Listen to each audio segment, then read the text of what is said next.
I have been talking a lot lately about what I think are truly some overpriced handhelds. The Xbox Ally's final prices were finally released with the pre-orders, and general sentiment has been they're a little overpriced. The overwhelming sentiment for the Legion Go 2 has been that they are very overpriced, and while some people may actually think that there's plenty of justification for it, at least for me, I just don't see it. I simply don't see where the justification is for this huge price increase of almost doubled what the last generation Legion Go costed. And I've done a lot of complaining. I haven't suggested very many solutions to people who are looking for a PC handheld, but not necessarily wanting to spend a ton of money. And some people in the comments have really talked about buying used, and I've talked about buying used in the past, but the furthest I really go into it is offhandedly mentioning prices and general talks about how the value could potentially be there. But I decided to actually spend some time looking into how the used market is doing, the health, and the overall experience of somebody who may or may not be looking for a handheld right now and is considering buying used. So let's jump right into this with the ROG Ally.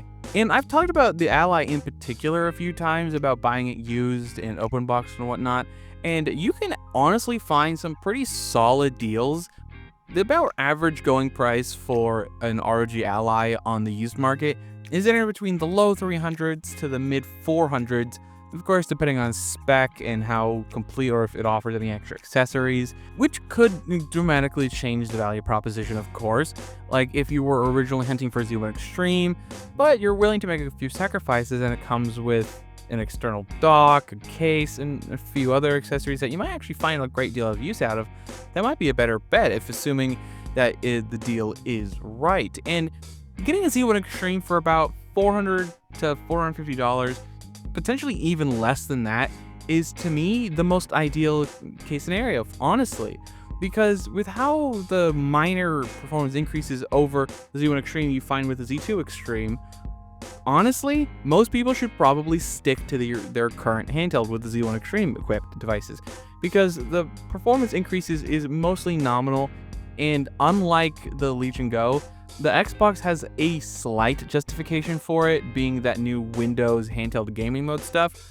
But from what it looks like, Microsoft is going to slowly start enabling these kinds of things in Windows native, maybe as some sort of toggle or as some sort of installer you can do, purely judging on the Xbox Insider program stuff. But even compared to something like the Z2A found inside the white Xbox Ally, the Z1 Extreme found in a regular Ally should still perform better, and if you end up buying used like I recommended in this video, you could see savings as high as like $250 depending on what spec and model you find yourself buying, or even condition. If you're willing to put in a little bit of elbow grease to sort of clean it up, you could have yourself a very solid deal on your hands. An alternative used handheld you could go down with is actually an MSI Claw. You could find one equipped with the Core Ultra 7 1155H with 512GB of storage, 16GB of memory, and your standard, 1080p 120Hz display, and your standard Claw Affair items. And you can find that for about $400 these days. Some may be as low as like $350, $330, depending on if it's the i5 variant.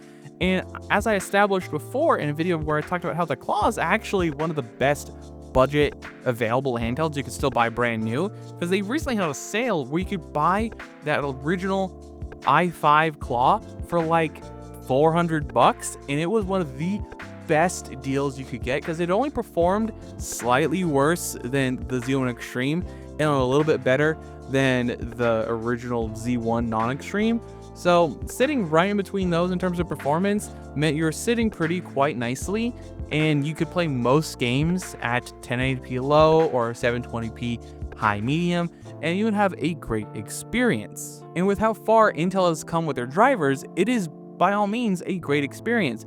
There still might be a few edge cases and some minor jankiness, but that's the sacrifice you gotta be willing to make when you go with an Intel-based system these days. I'm sure Intel will continue to support and keep updating the drivers as long as people keep buying their processors. Through all my research that I did for this video, I didn't really find that many compelling Legion Go deals. I don't know if it's because the Legion Go 2 still isn't out yet, or the fact that the Legion Go is mostly a relatively more unique form factor, maintaining a relatively higher price tag of about $400 to $500 on most of their handhelds. But there really wasn't a good deal to be found that isn't too far off from like open box or a sale price for the Legion Go. Even during filming, I encountered that there was a flash sale on Best Buy's website for the Legion Go, starting at about like $580, which yes, is a lot more than you might find when used, but that's close enough to some of the used pricing where it's like, honestly, for the convenience of it being brand new and you still have a solid return policy with a store like Best Buy, it's worth that extra premium you'll be spending. That it's honestly kind of worth it. You're not saving nearly enough to justify the risk you'll be taking on when buying used in this instance. So that's sort of the give and take depending on what you're looking for you might have to make. Be very quick to the trigger if you find a sale and you're ready to make the purchase. But if you want to save as much money as you can, you might not necessarily want to go with the Legion Go when it comes to buying a budget PC handheld on the used market. It might change once the Legion Go 2 is fully released later in October, but as things currently stand, I simply can't recommend the Legion Go as a used handheld. And overall, there's just more significant moving parts on that device that are more risky to be damaged and more likely to come in less than stellar condition than something like an Ally or an MSI Claw. The next handheld I thought would be a very logical next step for a budget used handheld would be the Steam Deck. It's been around the longest, and it should have the most ample and wide supply, and that should be a relatively low-cost used option. But it turns out, for most people, the Steam Deck is weirdly more expensive or the same price as stuff like the Ally, so it doesn't make a ton of sense to buy a used Steam Deck, especially when you look at some of the prices that they're selling it for. Some people are selling a 64 gig base Steam Deck for like $300+, in some cases even like $350, which is frankly insane because currently on Valve's website you can buy the Steam Deck, at least the base model, which is now 256 gigs for $320. So I also can't really recommend buying a used Steam Deck because generally there aren't very many good deals, especially if you're buying an LCD Steam Deck right now. Just buy a brand new one off of Valve's website. It's 20% off for $319. You get 256 gigs of storage, and yeah, it is the basic 800p IPS display at 7 inches, only goes to 60 Hz, but there's still plenty of community support behind it. The games, while not running amazingly, can still provide you an amazing experience, and at $319 being some of the cheapest PC handhelds, even amongst the brand new PC handhelds, that is a remarkably low price. I think most people would be very happy with a Steam Deck, especially at that price. So it's kind of interesting in the video where I'm talking about the best used handheld. At the very end, I talk about how a brand new Steam Deck at $319 might be one of your best bets. But like I said, that might not be for everybody. I think the best used deal is probably an MSI Claw with the Core i7 1155H. That is a beast of a chip. Now that Intel has fixed all their drivers since that originally came out a couple years ago, because that device was horrible at launch. Games couldn't work. Sometimes it would run at super high FPS, but the moment you change your settings, it would drop down to 15. It was a mess.